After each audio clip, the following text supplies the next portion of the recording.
Hi అండి, welcome to Winnie చేతి వంట. ఈరోజు విన్నీ చేతి వంటలో పిల్లలకి ఎంతో ఇష్టమైన డోరా కేక్స్ని ఎలా తయారు చేసుకోవచ్చో చూపిస్తాను. ఇది చాలా క్విక్గా అయిపోతుందండి. ఈ డోరా కేక్స్ తెలియని పిల్లలు అయితే ఉండరు. మరి వీటిని చేసి పెట్టండి, ఇంట్లో చాలా ఇష్టంగా తినేస్తారు.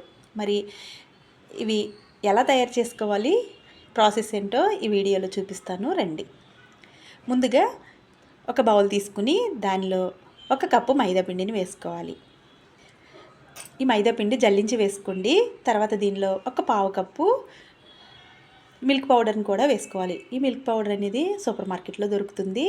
తర్వాత 1/2 కప్పు వరకు పంచదార పౌడర్ని వేసుకోవాలి. పంచదారగా వేస్తే త్వరగా కరగదు కాబట్టి ఇలా పొడి చేసుకుని వేసుకున్నాను. తర్వాత దీనిలో 1/4 టేబుల్ స్పూన్ బేకింగ్ పౌడర్ని వేసుకోవాలి. బేకింగ్ పౌడర్ అంటే ఇలా ఉంటుందండి. ఇది సూపర్ మార్కెట్లో కూడా దొరుకుతుంది. ఇది వేసి ఒకసారి ఈ విధంగా పిండి మొత్తం కలిసేలాగా కలుపుకోవాలి. ఇప్పుడు దీనిలో కొద్దిగా పాలు వేసుకుంటూ పిండి కన్సిస్టెన్సీ స్మూత్గా వచ్చే వరకు దీన్ని కలుపుకోవాలి. 1 కప్పు మైదా పిండికి 1 కప్పు పాలైతే సరిపోతుందండి. ఈ విధంగా కొద్దిగా పాలు పోసుకుంటూ కలుపుకోవాలి. ఒకేసారి పాలు పోస్తే ఈ పిండి అనేది లూజ్ అవుతుంది కాబట్టి కొద్దిగా కలుపుకుంటూ మనం కలిపిన ఈ పిండి ఈ కన్సిస్టెన్సీలో వచ్చే వరకు దీన్ని కలుపుకోవాలి.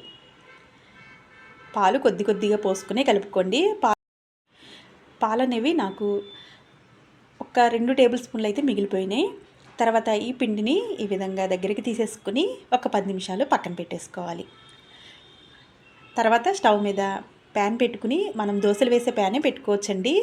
ఇది కొద్దిగా వేడైన తర్వాత, మరీ ఎక్కువ హీట్ అవ్వకూడదు. కొద్దిగా వేడైన తర్వాత ఫ్లేమ్ని లోలో పెట్టుకుని మనం ఈ కేకుల్ని వేసేసుకోవాలి. దోశ వేసే గరిటెతో ఈ విధంగా దోశ వేసినట్టు స్ప్రెడ్ చేయకూడదండి. ఈ విధంగా వేసేసి వదిలేసేయాలి. ఇప్పుడు మూత పెట్టుకుని ఇది బబుల్స్ వచ్చే వరకు దీన్ని ఉడికించుకోవాలి. చూసారు కదా ఎంత చక్కగా బబుల్స్ వచ్చాయో. మనం వేసిన కొలతలు అయితే కరెక్ట్గా సరిపోయినట్లండి. ఈ విధంగా వస్తే ఇప్పుడు దీన్ని మరోవైపుకి తిప్పేసుకోవాలి. రెండో వైపు కూడా మరీ ఎక్కువసేపు కాలకుండా 1 నిమిషం పాటు కాలితే సరిపోతుంది. మరి ఎక్కువ కాలిస్తే మాడిపోతుంది కాబట్టి ఈ విధంగా కాలితే సరిపోతుందండి. ఇదే విధంగా మిగిలిన పిండి మొత్తం వేసేసుకుని డోరా కేక్స్ని పిల్లలకి తినిపించండి, చాలా ఇష్టంగా తినేస్తారు. దీని మీద చాక్లెట్ సిరప్ కానీ హనీ కానీ వేసి పిల్లలకి వడ్డించేయండి, చాలా అంటే చాలా ఇష్టంగా తినేస్తారు.